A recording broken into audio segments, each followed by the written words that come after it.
Hi there guys, welcome back to the channel. Thanks very much for joining us again today. A very short video tutorial for you today that will show you how to build a Wix website in under 15 minutes. I'm going to try and bring it in a little bit closer than that, but we'll see how we go. So before we get into it, there's a link in the description for this video that will take you to a free trial version of Wix. So once you're done in just under 15 minutes time, you can click that link just down below and that will take you straight there and you can give this all a go for yourself. So when you first log into Wix, it'll most likely boot a wizard that I'll show you in a second. That'll take you through the website building process then. If not, if you've arrived at this dashboard or wherever it's taken you to, if you've escaped the wizard or whatever by mistake, then this is probably where you'll be at.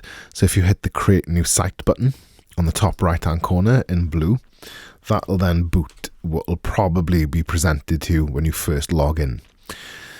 So it's going to ask us here what kind of website we're making, what category does it fall under. I'm just going to go for a portfolio site for today's example, just a general one. Category doesn't have a massive impact on your site, okay? So whatever you do choose during this process here, you can change afterwards like it says up there.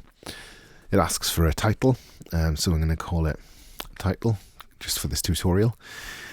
And then it asks us what kind of sections do we want on the website as well. So like I said earlier, all of this is changeable afterwards. And if you want to remove some of these in retrospect, or if you want to add some after the fact, then it's more than fine. So it doesn't really matter what you choose at this stage. But if you've got a good, strong sense of what you need, then select them at the moment. So I'll go some videos in there. And a blog as well. No, I'll just put some music actually, and then go next. And then at this stage then it's going to ask us if you want to just go straight to the dashboard and start building the site from scratch, or if you want to utilize a template. So I always recommend using a template for this process. It's a lot more efficient use of your time and just a lot quicker to modify a template to suit your needs as opposed to building one from scratch. Okay, so I'm going to choose that. And then as you can see, it now gives me access to the extensive library of 38 pages of portfolio templates. So I recommend, browsing this a lot longer than we're going to today. If you come across a site that you like the look of, like this one here, for example, then you can hit the view button and you can browse that site then as an end user. So you can see it's got some interesting scroll mechanisms there.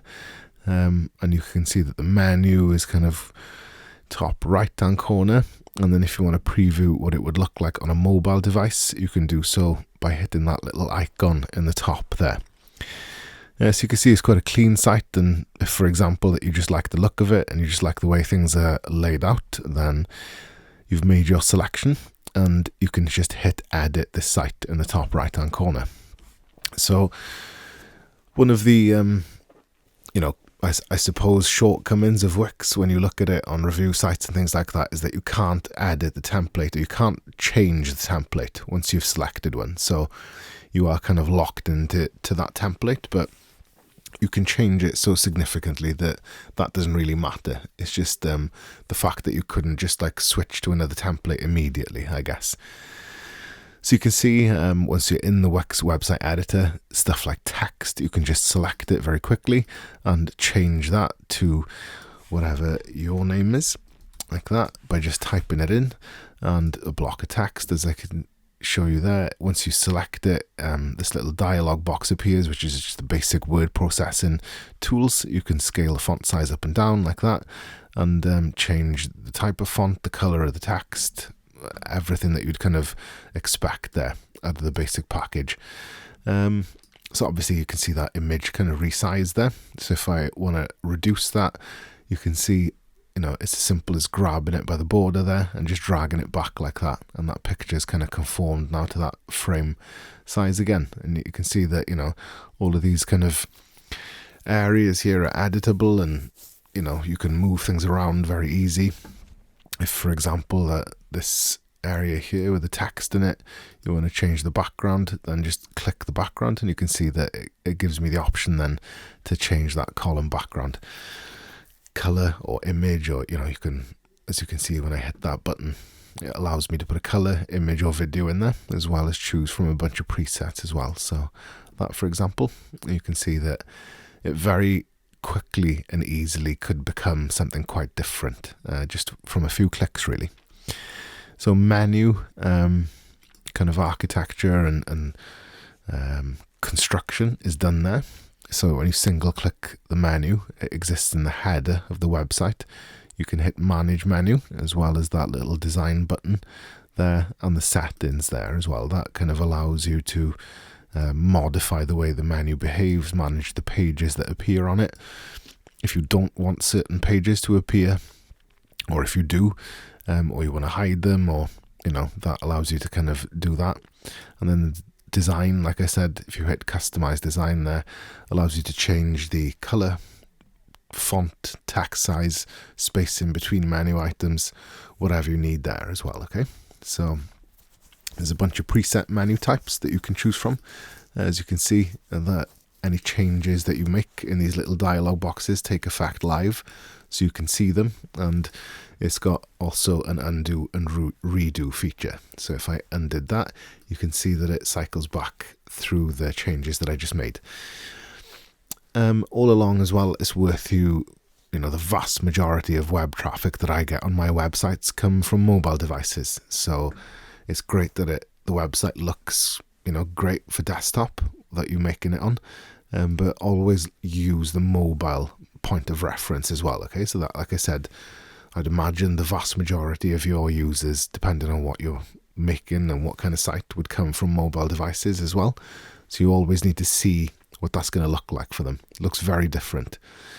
If for whatever reason a certain element doesn't work on your mobile site, and I mean doesn't work as in doesn't fit, or you don't want it there, if you delete something, like for example this About Me section, if I pull that off there by just hitting backspace and go back to the desktop view, it hasn't actually deleted it from there. So you can remove things from the mobile version of your site without it affecting the desktop version, which is quite a good feature, very handy. So changes that you make here won't affect that, and vice versa. And you can see then that I can kind of reclaim that feature. If you go, I think it's here, hidden on mobile, yeah, the little eye icon. And you can see that, I hid that strip there. I can reinstate it by hitting show element, and it'll come back if you want to do so. So most of the features that, if you're going to want to add stuff to your site, is going to come from this add elements button here in the top left hand corner. So the vast majority of things that you're going to want on your website are going to be there. Video and music is probably something that you're going to want to incorporate in some shape or form, and you can see that when you do so, it gives us then access to a bunch of presets that are in line with the big players in streaming sites and social media sites. So the vast majority of you who are making sites will probably have content on YouTube, and you can see that it's got a little YouTube player built into it that we can just click and drag into place there, for example, and then you can just change the video that exists in there and paste your YouTube URL straight in there.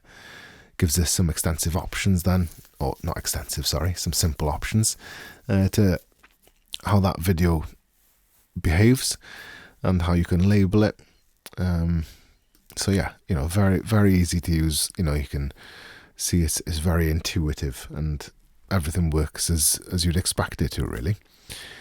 You can see that every template that you select comes with a specific color palette. So those are the colors that you'll have available to you when you select objects such as text and shapes and things like that. And to modify that color palette, it's all here under the site theme. So if, for example, that you think there's too much brown and you want to add something else, you can do so there. So if you click that little swatch and add it, something significantly different, and then hit apply, that's going to now be available to you when you select something like this text, for example, here, and you go edit text, and I go change the color, and you can see that now that green has become part of my palette. So that's the kind of how the coloring system works in Wix. It's kind of all based around, like I said, a palette of colors that are meant to work together. Obviously you can add your own color as well, and that will then be added to the My Color section. So you're not, restricted to using just that palette. It's just a convenience tool, really. So if for whatever reason you cannot find the feature that you want in the Add Elements section, then you will do so in the Apps section. Okay, so if the feature isn't built into Wix, then there's an app that'll cater for it. We've got a whole host of tutorials on our channel. So if you want to look at doing specific things in Wix, then have a browse of the channel by all means and have a quick look at some of the videos just to kind of get an idea of how it all works. But you'll notice that, there's a huge range of apps in here. So if for whatever reason, like you want to start incorporating your social media feeds onto Wix, if you search for the word Instagram, for example, you can see that, you've got apps that'll do that for you as well. So like I was saying earlier, if it's not in the elements, if it's not a feature built in, there'll be an app. So third-party platforms like Calendly and, various other browser-based platforms will usually have apps on the Wix marketplace. And if they don't, they'll present themselves as code, embed in code. So a little piece of HTML code that you copy, and then you can embed into your Wix site by hitting embed code there as a HTML. So, those are some of the common ways that you'll be integrating with other platforms and things like that. And that's pretty much it. Okay, so like I was saying, Wix is the kind of thing that you just need to spend some time with. Very intuitive. You learn really quick on there. It's for beginners, and it can also be used then as a very high level sort of HTML coding platform. So for experienced users as well. So it's a great piece of software. And if you've enjoyed the video, make sure that you give us a subscribe and a like. Like I said, there's a free version of Wix available as a link in the description for this video, so make sure you give that a click and give it a try. And if you've got any suggestions for future videos or any questions, leave them as comments down below. Thank you very much.